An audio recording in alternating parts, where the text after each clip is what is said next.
We are back. Sam Seder on the Majority Report here with Emma Vigeland. Joining us now, David Klion, columnist at The Nation, contributing editor at Jewish Currents. Just written a big piece in The Guardian. I guess it was a week ago. I don't know, a couple of days ago. About a week ago. David, welcome to the show. Thanks for having me. So you go into the merger, essentially, of Skydance and Paramount, which happened. Go too deeply into that, but that is another opportunity for these corporate consolidation of our media, corporate subservience to the Trump administration. And there's sort of like a almost like a bonus aspect to this in terms of Bari Weiss and the question of Israel and Gaza. I mean, Bari Weiss, give us just a rundown for folks who don't know who Bari Weiss is. Give us a rundown on who she is, because she is a fascinating figure and sadly, increasingly an influential one, or going to be, in our politics and our media. Yeah, I often forget that there are people who don't know who she is. In my world of gossipy New York media, she's kind of inescapable. Bari Weiss is reportedly going to be the incoming, it's not exactly clear what the job title is, but let's say senior advisor to whoever runs CBS News, coming out of this huge merger you talked about. CBS is owned by Paramount, so now it's owned by Paramount Skydance. There are rumors about who might be running CBS, but Bari Weiss will be whispering in that person's ear. Currently, she is the founder and editor of the Free Press, which is a Substack-based digital media publication that she started 4 years ago, about a year after her notorious self-firing from the New York Times, where she had been an opinion editor and writer. And before that, she was at the Wall Street Journal and Tablet. Before that, she got too woke for her at the Times. Yeah, things got too woke for her at the Times. She did resign. She did not get fired, but she had become a lightning rod for criticism. And she had been hired by James Bennett, who was the former editor of The Atlantic and then became the editor of New York Times Opinion, who was essentially forced to resign after this incident in the summer of 2020, when New York Times op-ed published Senator Tom Cotton saying there should be military deployments against Black Lives Matter protesters. This was, the famous summer of 2020, George Floyd, peak woke, some on the right would say. And so Bari Weiss resigned not long after Bennett did, voluntarily, and had a sort of a blistering open letter to the New York Times saying it had become censorious and woke and hostile to people with different political viewpoints. And she went out to sort of prove the liberal establishment that she had done very well in wrong. And it's hard to argue she hasn't succeeded. The Free Press became a massive success, both with a large paid subscriber base and larger unpaid subscriber base, and also venture capital backers going up to the top rungs of Silicon Valley, and including people who funded Donald Trump's return to the presidency, like Mark Andreessen. Right. And I just want to say, this was also cancel culture as well, right? Like, that's what she was riding, and she was unable to be actually canceled and fired from the Times. So she had to self-cancel to victimize herself, to create this kind of branding for the so-called free press. And given what we're seeing right now with the authoritarian president actually cracking down on free speech in these wildly illegal ways, I think it paints a new light, or sheds a new light on the branding that these right-wing figures, but she has an NPR voice, so she hides it, but that they cynically used at that point.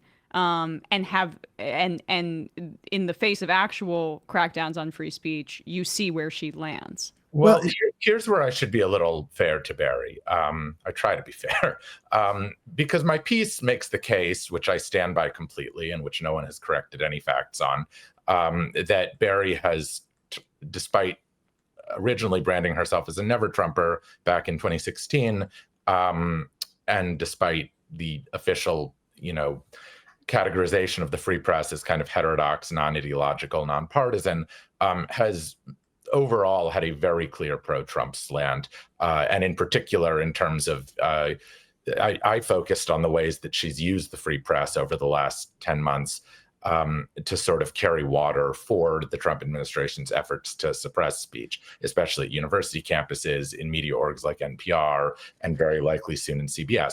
But in fairness, and of course this is happening, I don't know if I can claim credit or not, but a week after my piece was published, Bari has actually come out saying that Trump's latest moves, the FCC's moves to sort of blackmail Jimmy Kimmel off the air, she opposes that. How she squares that circle with how she's been acting to date is an interesting question that I can speculate about.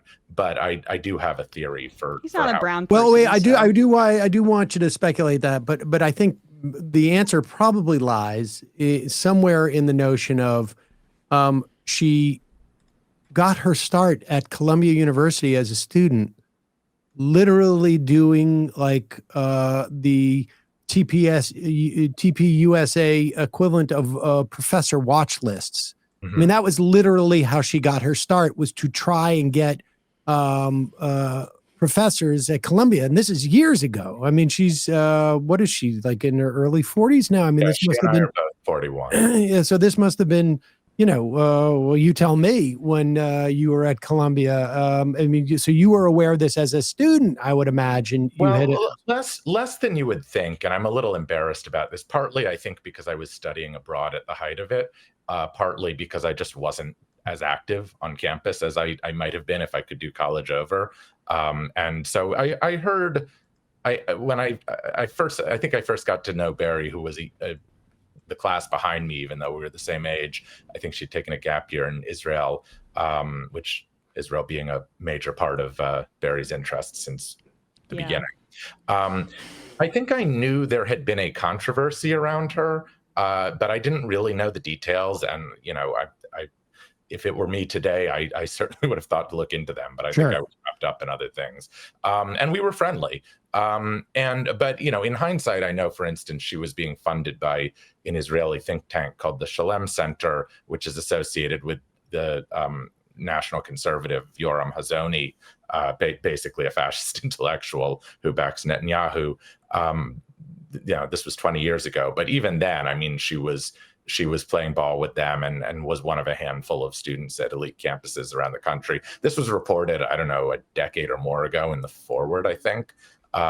So there's a long history of Bari. And to be clear, she was essentially trying to drive professors out of the university who she felt were espousing pro-Palestinian information, facts, opinions, whatnot. I believe she has maintained, when pushed on the obvious hypocrisy here, when she later became this free speech champion, that she wasn't trying to get anyone fired. She was just trying to call attention to real incidents of anti-Semitism against students on campus. I mean, Bari's very clever about this, and she slices these distinctions very finely. And I think with what's going on this week with the FCC, which is obviously, I'm sure we all agree, an urgent crisis for basic press freedoms in this country, and the Constitution.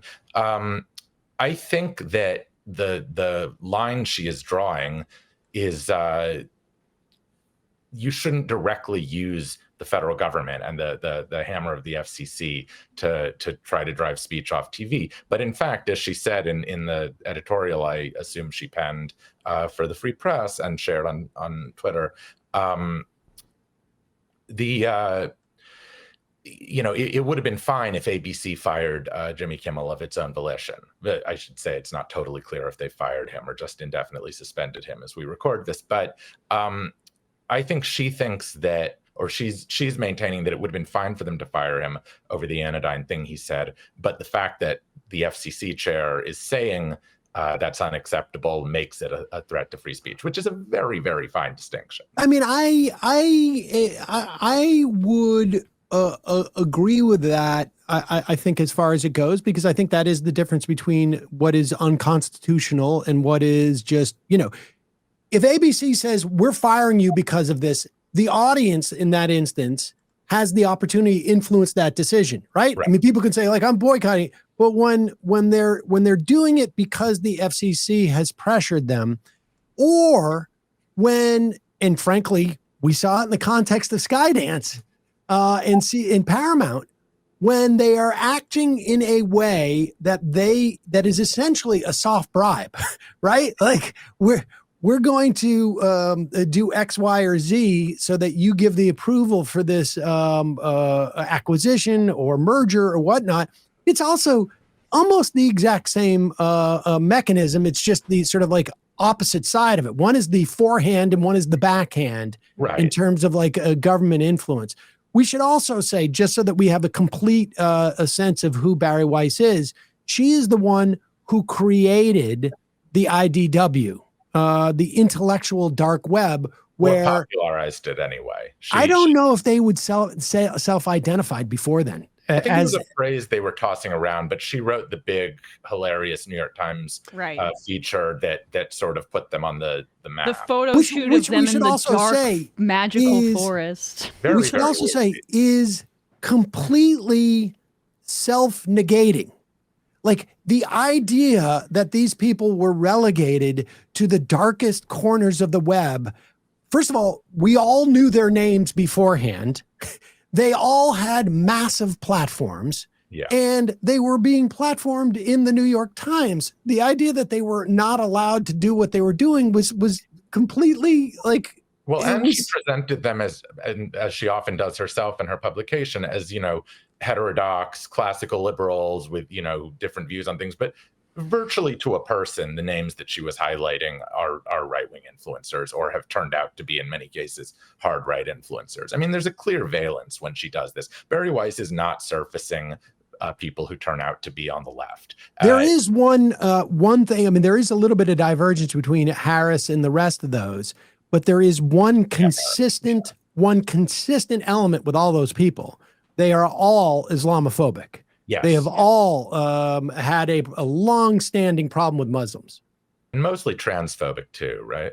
I mean, I think probably Harris less so, but I'm not sure. I don't really follow what he's doing these days, but certainly, they're all anti-Muslim. Yeah, no, I mean, this is a real through line in Bari's work. One thing she's always had a knack for, though, is positioning herself as acceptable to, I guess you could say, the center left, to sort of, mainstream Democrats of the sort who would have been happy at Slate in the 90s or early aughts, right? Or people like Andrew Sullivan, who are like a bit right of center, but kind of eclectic. She's always been very comfortable in that world, and very acceptable at places like Harvard and Columbia, and the New York Times previously. And at the same time, she has all these ties to sometimes wildly conspiratorial right-wing figures, especially coming out of Zionist and Israeli circles. I mean, Tablet, which shaped her, has gone from being a kind of centrist or even center-left publication a decade ago to being a really feverishly conspiratorial right-wing site now. And she's still, I think, tight with everyone involved there. So the Bari, I would say a major function of hers is kind of laundering far-right positions into the mainstream. Well, in fact, that's what you said in your piece. What is less well understood about Bari Weiss is how she has used the free press to empower right-wing factions within established elite institutions, and how her efforts have been turbocharged by Trump's return to the White House. I mean, she is like analogous to what Drudge did back in the aughts, where he would launder information from the right-wing fever swamps into the mainstream media. But now what she does is not just sort of launder the information, because they don't have that as much. What she's doing now ends up being, I think, as you describe here, as almost like a hammer within taking over of these institutions. It's no longer about feeding a narrative because they don't need to do that anymore. Now it's like literally a sort of jump the divide and assault the narrative making machine of the mainstream. Right. I mean, imagine if Matt Drudge had been put in charge of a major news broadcaster or in a senior advisory role at a major news broadcaster, and his blog acquired for, they're saying something like $150 million by a major media conglomerate. I mean, it's just, we're in uncharted territory here. Drudge was always understood to be a kind of like outside muckraker figure who developed a certain informal relationship with mainstream media. But Bari is going to be the mainstream media, right? In the Trump 2.0 era, which is very frightening, I think, not least because CBS News has actually run some, I think, tough coverage on Israel sometimes. There have been 60-minute segments that have been, and there's the, Tony DeKuppel, of course, was asking very tough and pointed questions of Ta-Nehisi Coates, but still, Ta-Nehisi Coates was on the air, and there were people in CBS brass apparently who weren't happy with how DeKuppel did that, and were apologetic about it to staff. Bari, as I show in the piece, broke that story at the time. It was about a month before the 2024 election, and essentially cast a light on CBS as this terribly woke place, which is crazy when you consider that Tony DeKuppel, was the one doing that interview in the first place and saying the things he was saying. But now she's going to come on, presumably with an eye to push it to the right, especially on Israel, probably on other topics too. And yeah. Hey, folks, don't forget to hit the subscribe button and check out our daily show. We do it every day at 12 p.m. Eastern for about 2.5 hours. We even take phone calls. You should check that out.